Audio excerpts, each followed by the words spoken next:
Two people who were aboard the Carnival Triumph, unfortunately now known as the Poop Cruise, were cruise director Jen Baxter and passenger Devon Marble. Good morning to you both. Very nice to see you. Morning. Jen, let's start with you first of all. How many people are on that cruise, by the way? So we had about 3,500 guests on board and about 1,200 crew. Right, and you've been cruising for years and years and years. You've done this a million times. You've been on the ocean forever.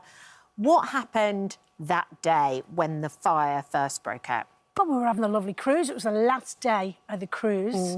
I'm in bed, 5:30 in the morning, sleeping away, and here's the announcement, Alpha Team, which is a code for crew. There's a fire on board. But, you know, it happens. You know, sometimes there could be a fire in a bin or smoke in the, you know, kitchens or something, you know, so you kind of go, whatever. So I'm thinking I'll just go up to the bridge, which was my job to go, and, you know, it'll be something small, and then I'll make an announcement and go back to bed. All for good. So when I went up to the bridge, as soon as I opened the door, I knew it was not just like a little situation. It was like there's people kind of around and like bells going on and like, you know, radios going off, and I was like, oh. So then what happened? You lost power essentially to the entire ship. Not straight away. Okay. We still had some power, so I was thinking, oh, they'll just... It will be okay. It'll be fine, right? All right, they'll put the fire out, we're good to go. And then, boom, the power went. So having no power essentially means there's no aircon, how does it affect the boat? Well, so the ship stops, so you're just floating. No air conditioning, like no, you can't cook any food, so like no kettles, no cup of tea. The motor stops, you're just drifting, I'm guessing. Toilets, everything, just drifting off, down. So Jen, you're cruise director at this stage, so you're now working with the senior management of the ship to try and work out what we're going to do. Yeah. Devon, you were a passenger. Tell us a little bit about... thank you for joining us. You were over there in Ohio this morning. Tell us a little bit about the group that you were with and why you ended up on that cruise. Oh, I was with my entire wife's extended family, and I was meeting them all for the first time, trying to make a good impression on my soon-to-be father-in-law. Right, OK, so it was quite a pressurised environment, a lovely, fun environment, though, because I think the cruise had started, as Jen was saying, and you see the pictures, it looked like you were all having the most wonderful time, like you would on most cruises. Oh, absolutely. I mean, it was the time of our life. We were playing giant chess. We were floating in hot tubs and just having a blast. And we were so excited to go to Cozumel. We ate until our bellies were full, delicious food. It was exactly what you expect from a cruise. So what happened when it was? What happened when it suddenly went wrong, Devon? How did you all start dealing with the emergence of the fact that the ship was drifting and there was suddenly no power on board? Yeah, I think everyone, like the first 30 or 40 minutes, you're like, is the ship going to sink? What's going on? And as soon as you realize we're going to keep floating, you calm down a little bit, and then it's what's really happening here. And you start walking around and seeing smoke coming out of like the red fin thing that's, I guess, the exhaust. And you realize, oh, we're just floating. So we're just stuck. And then I don't think people realize how much the engine keeps the boat upright vertical, because suddenly everything's kind of crooked, and that was a real problem when the bathrooms stopped working. I don't think anyone expected that one either. No, and that was, so let's come to Jen, because that was actually a real problem when you're all sitting around going, right, we have no plumbing because the majority of the toilets are electric. There's suction, isn't there? Yeah. Whose idea was the alternative options, and just describe them for us? So we were sat round, we need to do something. We've got to do something because we don't know how long we're not going to have power for. And it was me that said it in kind of in joking, right? Well, we can go have a #1 in the shower, easy enough, right? And I'm like, well, for the #2, we can do it in a red bag.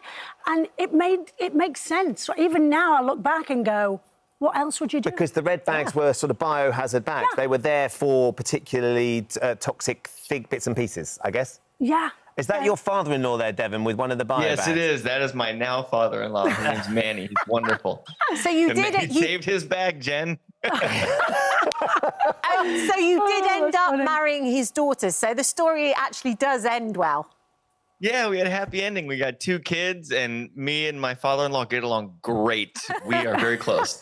Well, you'd have to be, I'm guessing. Nothing bonds you like the need to use a plastic bag if you've got to go to the toilet. But, Jen, I don't understand. Best friends now.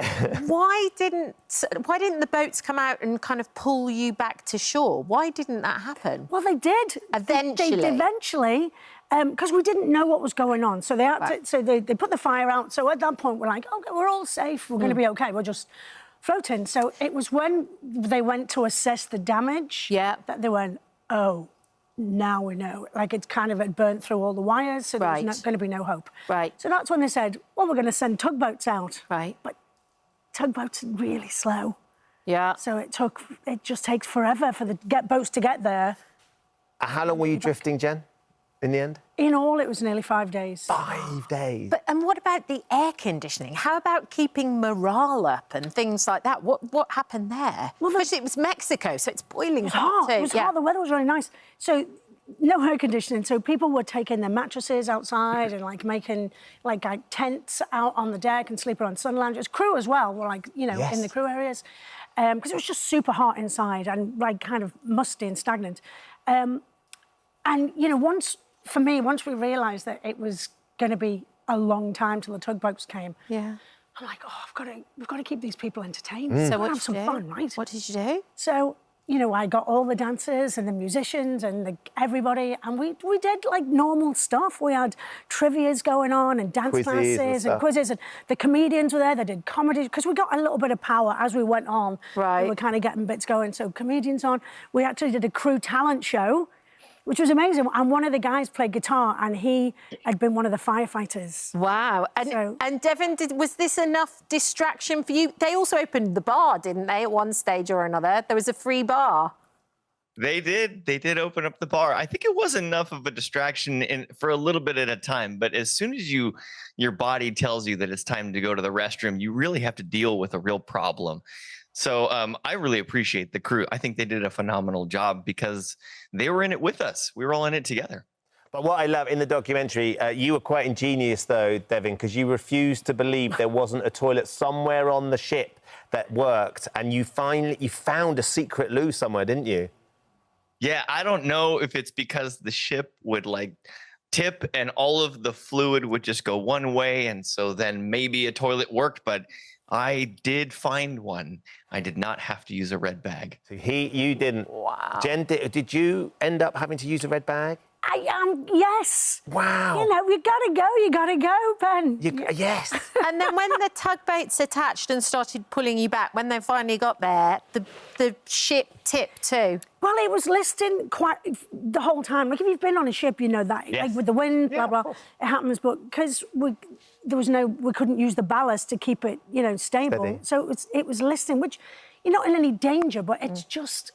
Oh, it's strange to be listening, and because the wind was blowing the ship as well. Well, Carnival crews have a right of reply. A thorough investigation following the incident revealed a design vulnerability, which was corrected and led Carnival Cruise Line to invest more than $500 million in support of our commitment to robust safety standards. We are proud of the fact that since 2013, over 53 million guests have enjoyed safe and memorable vacations with us. And you worked with them for another 10 years, had an amazing time? Yeah, I loved it. It was the best. Absolutely loved it, yeah. And Devin, you got a river cruise, maybe not on the high seas, is that right?